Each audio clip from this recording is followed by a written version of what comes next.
Okay, let's get back to our class. I'd like to remind you that we are module 3 on the week 5 class. So this is a story about the people who contributed to the rise of English language as a global language. And after we are done, it will take about 10 or 15 minutes. So please remember that this is going to be text for you and your pair to do the consecutive interpretation. So let's start with I'm a keeper. I'm a keeper of English. He is King Alfred the Great. There is a reason we call it the Great. This is the only British king whose title is the Great. Why? Because he is a great keeper of English. So have you ever imagined that we are not learning English, but we are learning the language of the Danish or language of Finland or Sweden as our global language? They say if there were not the King Alfred the Great, that could have been quite possible. Because that imagine a word with a language of Danish or Sweden or Finland may be mother tongue of a United Kingdom or United States. So if it could have been, if there had not been the King Alfred the Great, Britain may have used Old Norse as their mother tongue. What is Old Norse?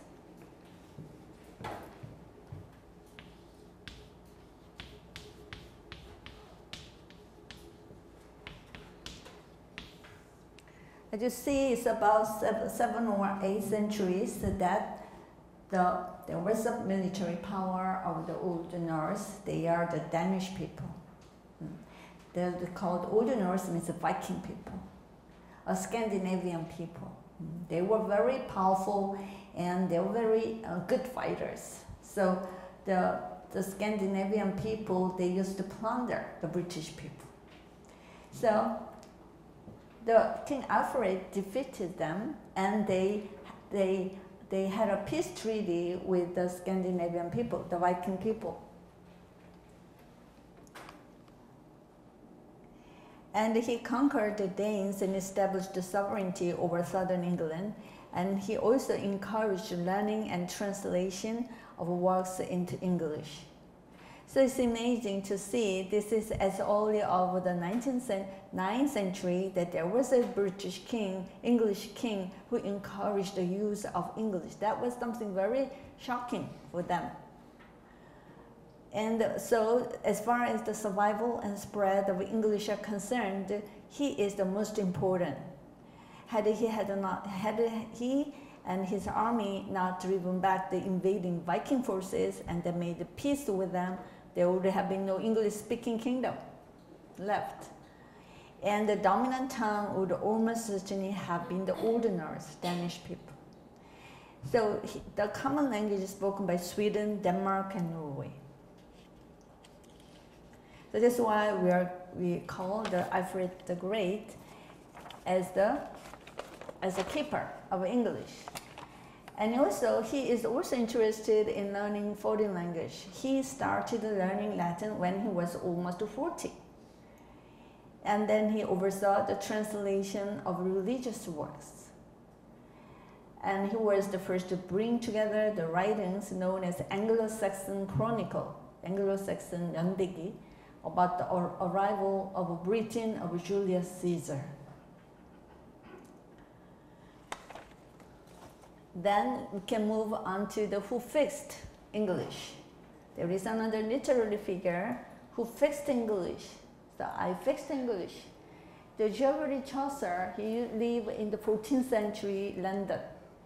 So at that time, in the 14th century, the English dialects were so widespread and so common, so they couldn't understand each other. So if, for example, if there is one British man from Scotland, they cannot understand what he says from the Celt. The language was so different. It's like a patchwork of so many dialects. Then, in Chaucer's time, in the first time in history, the English began to see the rise of the standard English. and Geoffrey Chaucer, who fixes English for the first time in English history. As he's an author, and the rise of, at that time, the rise of Midlands dialects as a standard English. So in the 14th century, England is here. There is East Midland and West Midland. The East Midland is located in London, Oxford, and Cambridge. And in the 14th century, there is a concentration of wealth on the East Midland. In other words, there is a lot of businessmen who make a lot of money. So that when they begin to reach, they need to communicate with other people. So the people, the language of the East Midland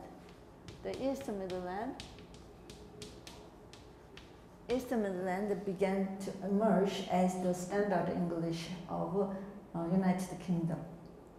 And Geoffrey Chaucer happens to be born in East Midland and happened to be write his novels by using the language of Midland, East Midland. Then he happens to be the fixer of English. It's a coincidence. If Geoffrey Chaucer was born in somewhere Scotland or West Midland or Celt or Ireland, he could never be the fixer. He just happened to be born in London. He happened to be a famous London writer.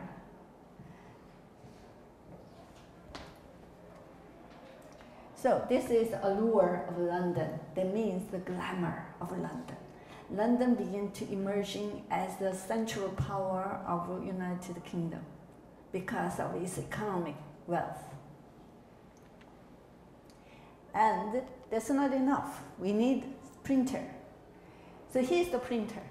For the first in English history, without him, there should be, the English could not have been spread so widely. So William Caxton, he printed about 100 books. And it was not his linguistic master, he was not interested in literature, or he's not interested in the books. He's just interested in business. So he was always thinking about what books will sell. So I can make more business. So he has a business sense to see which book sells and which book do not sell. He has a very good chance that's why he has a business acumen. 그래서 his business acumen worked as he publishes books about gaming and chivalry. So it's interesting to find at that time in the 14th century, so the British people, they like the gaming story, hunting story. They like the story of chivalry, the knights, and courtesy. So these books are bestseller at that time. Of course, the Chaucer's, the Canterbury Tale is the bestseller. Then there is a woman. The English become powerful because of this queen.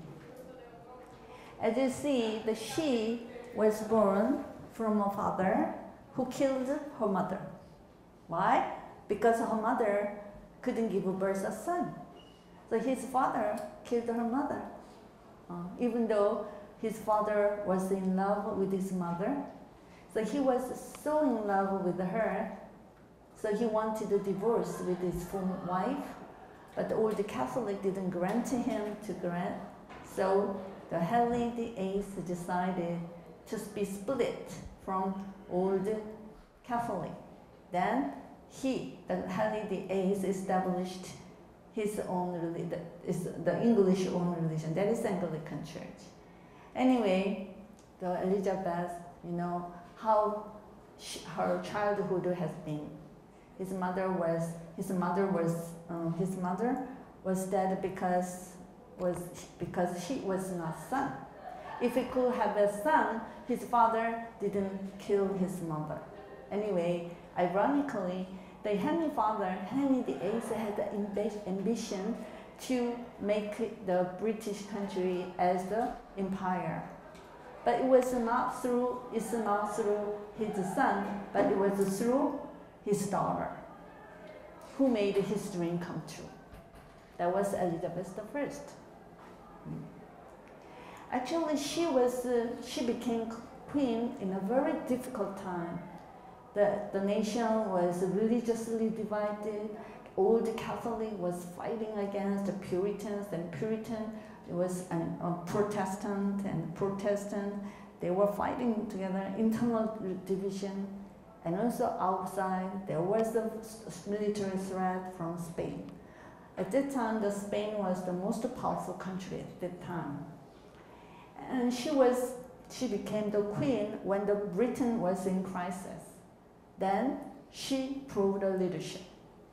She inspired the British soldiers to rise up against the military threat from Spain, so she conquered the Spanish army. And also, he remained neutral religiously. He didn't take side with the Puritan or Protestant or the Catholic. She was politically smart enough to remain neutral. And also, under her reign, the English began to rise as the empire. As you know, the power goes together with the power of a country goes together with the power of its language. When the Britain become powerful, then so did English. That for the first time in English history, English began to gain the confidence. English began to rule, began to be the medium of communication for the grassroots people. So this is the famous speech that the Queen made when the British soldiers, they were facing thousands of Spanish armies, and the British soldiers, they were a little bit scared to front the Spanish army because the British army was at that time the most powerful army. Then the Queen was riding a horse and she made a speech at the Thames River. This is what she said. And Yewan, would you please read it? Yewan? Would you please read it as if you were the Queen Elizabeth?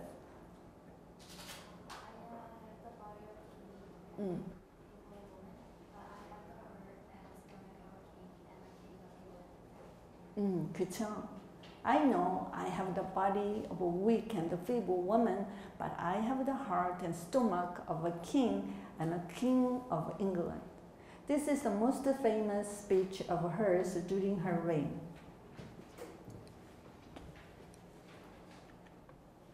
And also, there is a popularized King James. The King James follows Elizabeth I. King James used to be a Scottish king, but when Elizabeth I died, and the James was invited to be the king of England, then he has two favorite things. One is reading, the other is hunting, and also he is interested in fashion. Anyway, in the 1604, there is a history moment. Right? She was sitting on the throne, and there was a language mission started at Hampshire Court Palace when he sat with the bishop and Puritans. He sat on the throne, and there was bishop, Old Catholic, and there is also Protestant, and also there is some Anglican. All the church representatives sat together with the Queen. But someone from the Protestant, he suggested, My Majesty, and we'd like to suggest we need a new Bible translation. Then King James said, really? I agree with you.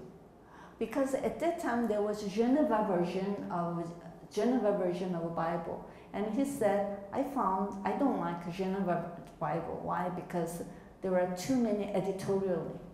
In other words, there is too many editing there into Bible. Bible is something sacred. So we must keep it as original as possible. But Geneva Bible seems to include too many human opinion. I don't like it, the king said. Then he accepted the Puritanist suggestion to have the new Bible version, then let it go. So when king decided to do something, the action follows quickly.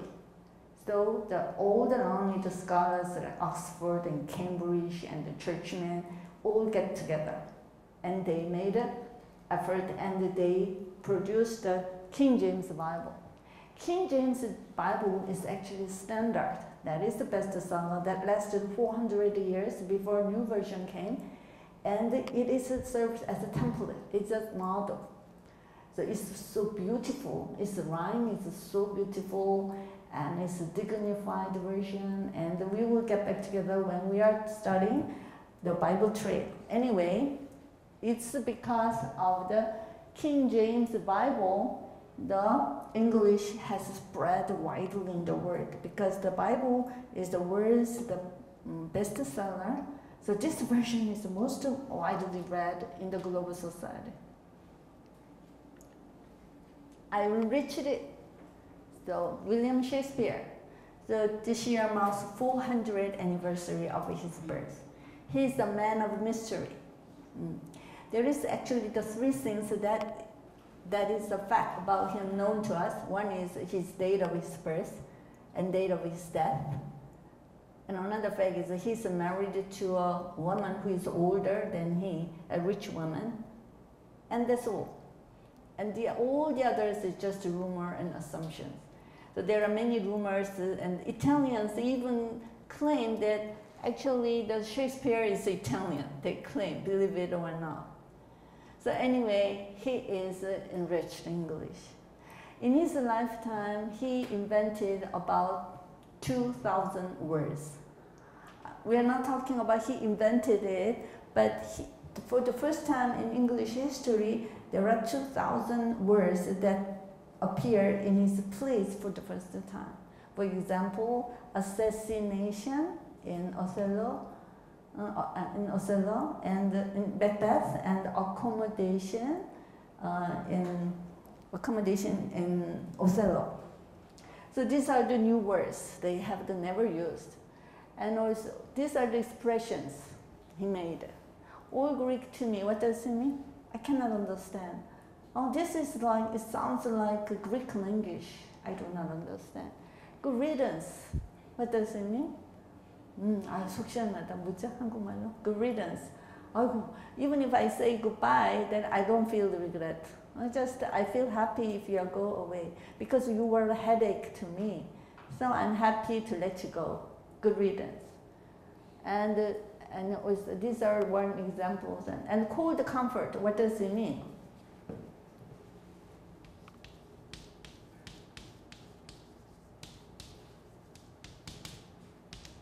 For example, you are a baker. Baker is trying to comfort me. I have some problem, then you don't have to worry. So he's trying to comfort me, but it actually hurt me more than, it actually hurt me rather than helping me. That is the cold comfort. Someone is trying to help you and advise you, but it really it is not helpful, but it even adds pain. That is the cold comfort. And also, there is another man, fixer of English, Dr. John Samuel. Then actually he was so nearsighted. He's so nearsighted, his friend painted this painting, then Dr. Samuel protested, I don't like this picture. Anyway, he's so nearsighted, couldn't he? Anyway, he was poet and playwright, and he wrote the Dictionary of English Language. It's amazing to find that he defined 40,000 words. And he was also talking, he got the quotation from the other people. So the language is democratic. He was not working alone. He invited other people. Would you please let me have your quote that you'd like to introduce our dictionary? He was open-minded. So that's why he could collect as many as 200 and 500,000 quotations from ordinary people who were living at his time. And he was also talking about the phrasal verb. Then he said, phrasal verb, you should be clear about the phrasal verb because this is very difficult for the foreign readers to understand it.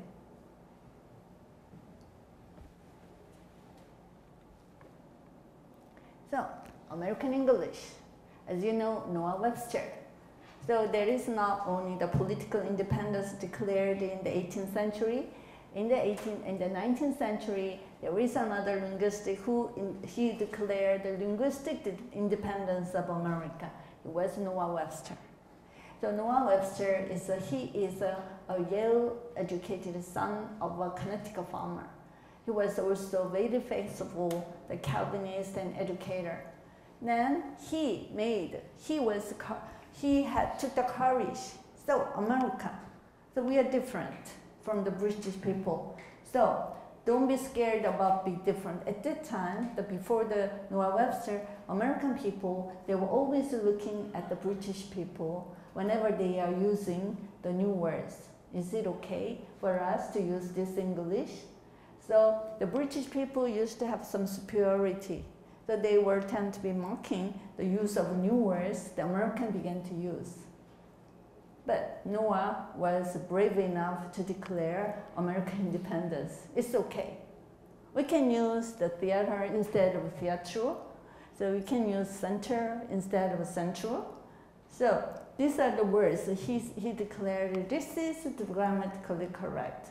At his time, there were already hundreds of words the Americans used and British did not use.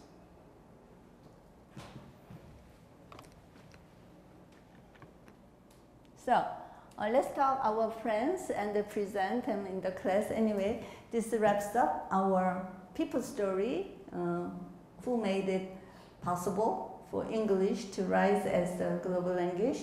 So this wraps up the module 3 of the Week 5 class. Now it's your time. For that, I will give the 10 minutes so that you can practice with your friend. Then after 10 minutes, then we are going to invite the 3 volunteer pair to perform the consecutive interpretation. So we have 3 or 4 members, so I will arrange that who will be your partner to practice. 자, 여기 보면 여러분 텍스트 갖고 있죠? I expect you to have printed out this 텍스트가 있어요. 그러면 English keeper, 그죠? English keeper 하면 it can make 1 or 2 minute speech예요. 그러면 자 여기서 오른쪽에 Would you please raise your hand if you sit in the right hand? 자 오른쪽에 있는 친구 잠깐 손 들어보세요. You are the speaker. 그러니까 텍스트를 keeper 1 or 2 minute speech 영어로 정확하게 읽어주세요. 그러면은 왼쪽에 있는 친구 한번 손 들자. 왼쪽에 있는 친구 You can read the text 보면서 한국말로 이렇게 한국말로 번역해 try to translate it into English 아니 Korean 한국말로 번역을 한번 해보세요. 근데 you don't have to word by word translation word for word translation 단어 대 단어 하는 게 아니라 get the message 하고 you can get the message just get the main message에서 you can translate it from English to Korean 그거를 한번 연습해 보라 이거지. I'd like to give 10 minutes for practice. So I'm repeating again. One student make 1 or 2 minute speech about English fixer. Then the other student will read the English text. Then after finishing the reading, then you can translate it into Korean English. But you don't have to be. That doesn't have to be word for word translation. You just get the main message and talk as in Korean. So it could be shorter. It could be shorter than the original speaking. So for example, if you spend 1 or 2 minutes for English reading, then the Korean version will be just half of that. 그죠?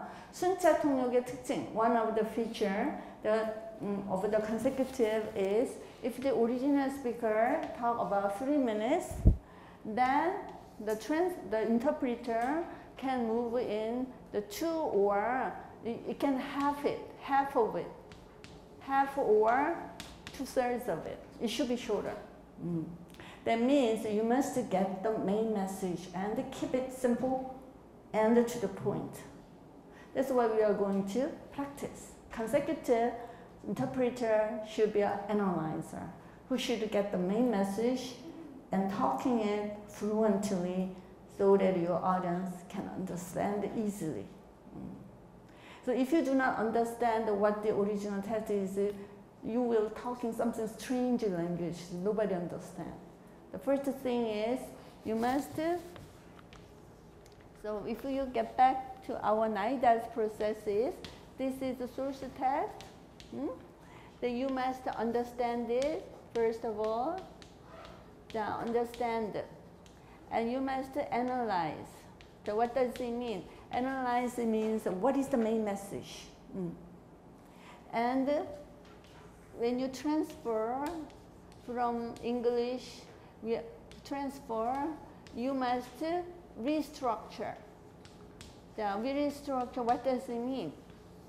Restructure means forget about the source text. We are talking in Korean language as fluent as possible.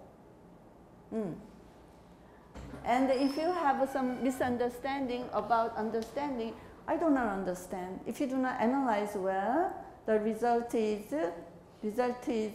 오역. Translation error. If you do not understand the English text or you don't have a full background information, the result is 오역이 되는 거야.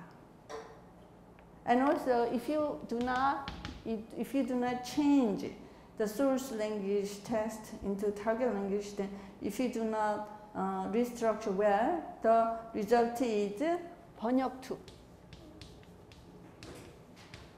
번역투 means it sounds like a translation. It's awkward. It sounds too foreign. So this we are going to practice how to just first of all you must understand what the text.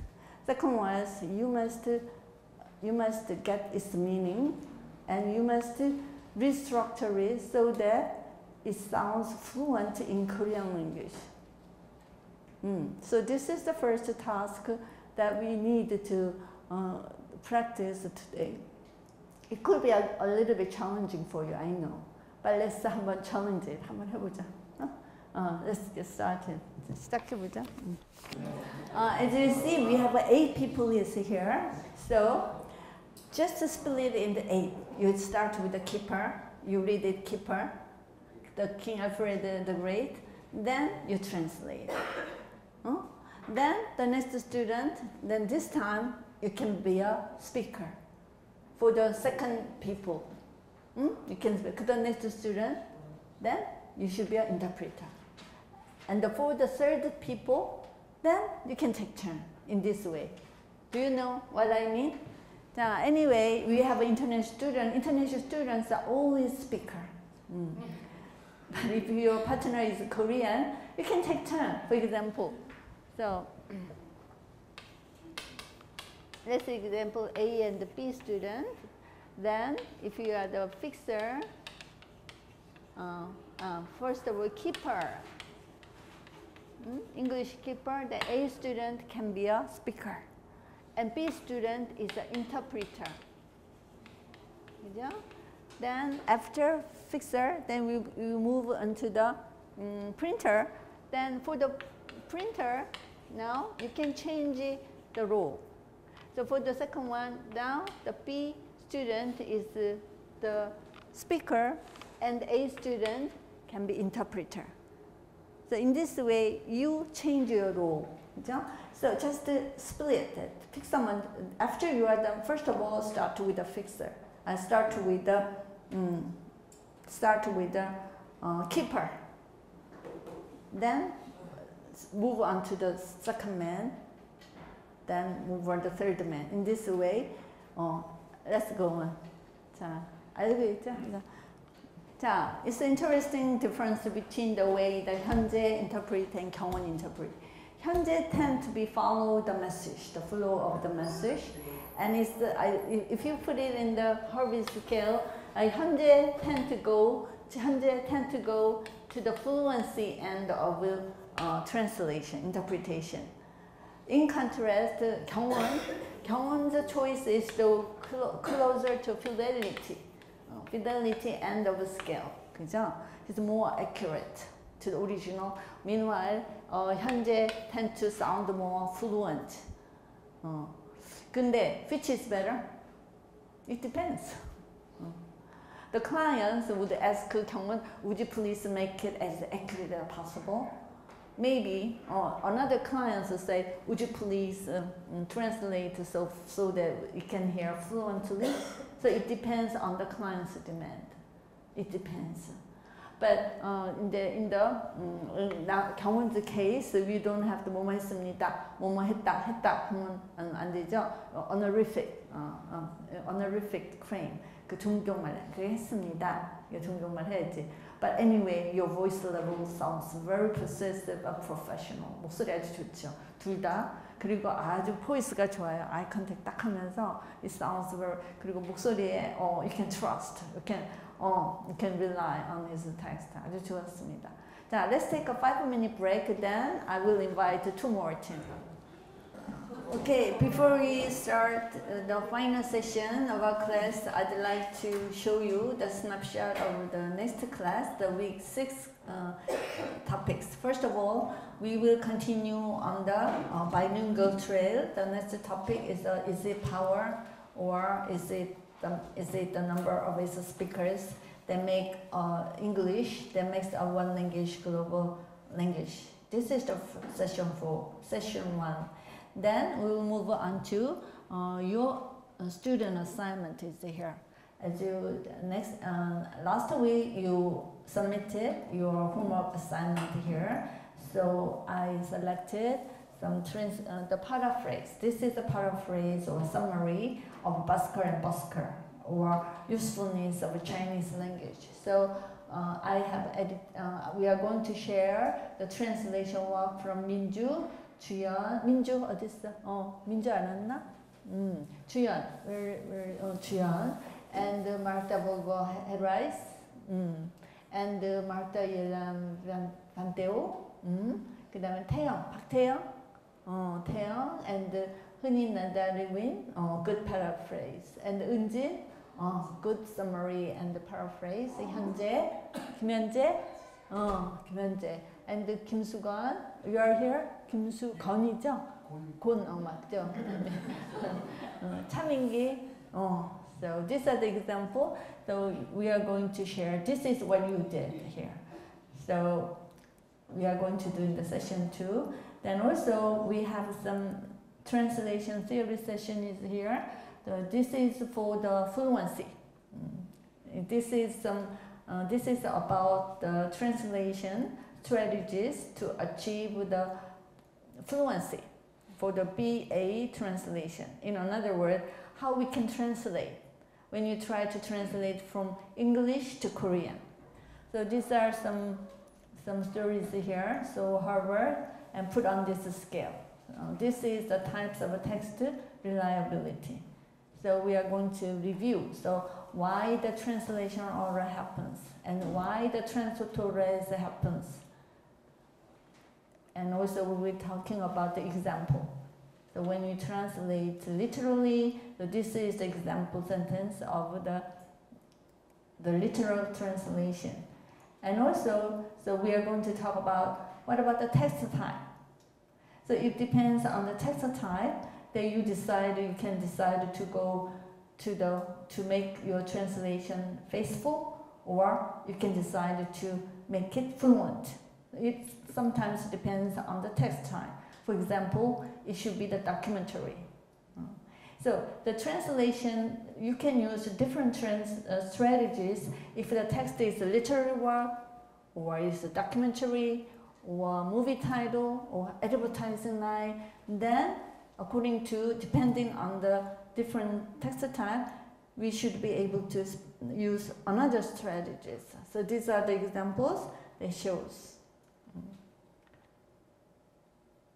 So we have also a question. Does it always make sense? Is it always true? They will try to translate the source language, the target language beautifully and fluently? This is the question. So Venuti said no. So he claims that translation should sound foreign. So translation should be difficult enough. It should be challenging enough for the target leaders. And this is also Park Chan-soon. She is a professor and a movie subtitle translator. This is what she says. And for example, it's a piece of cake, how we translate. So, 누워서 떡 먹기냐, 아니면 식은죽 먹기냐, which one is better?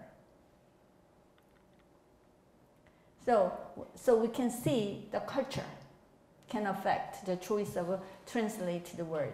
Can we translate 떡과 막걸리, 빵과 포도주? In the Bible, it says wine and bread. Can we translate in Korean 떡과 막걸리? 할 수 있을까? This is the question that we are going to ask. So can we translate 십자가? So 지게라고 할 수 있을까? This is the question that we are going to discuss. So the textile 아니라 text reliability. This is a choice between foreignism and fluency, and so what's the effect of foreignism? And also, these are the example strategies when you choose to be literal translation. For example, borrowing is 차용 and the clock is 모사. So we are going to discuss what is the borrowing, what is the calc. And this is an example of using calc. Then let's consider. So what are the strategies we can use if you choose your translation to be closer to the fluency and of the text reliability scale? These are the topics that we are going to study the next class. And also, then we are moving on to your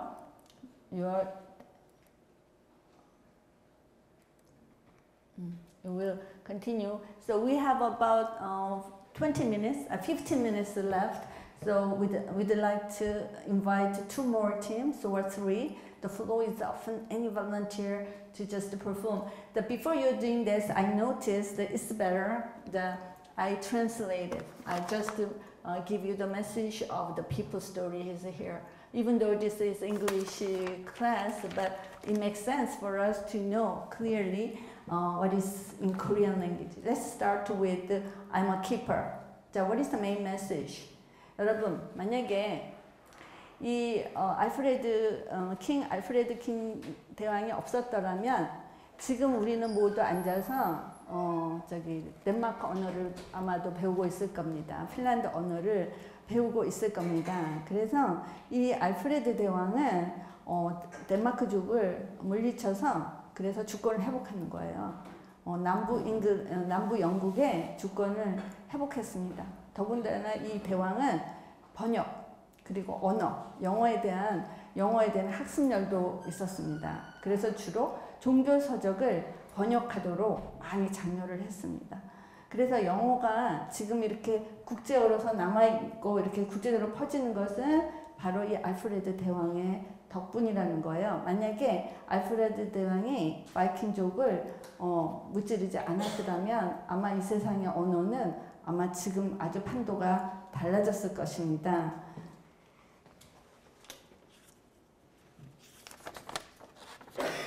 자, 그래서 그는 또한 언어에 대한 관심이 있어서 40세에 라틴어를 배우기 시작했습니다. 그리고 여러 가지 종교서적의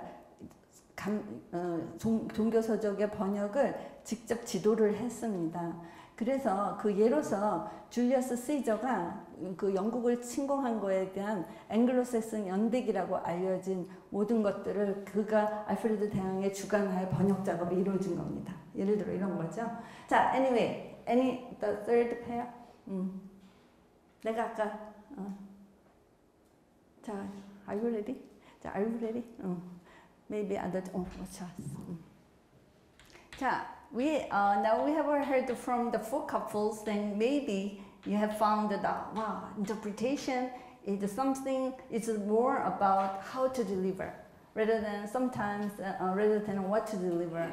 So I would say that is a framing effect. Framing effect is how to deliver it. The people, they can feel.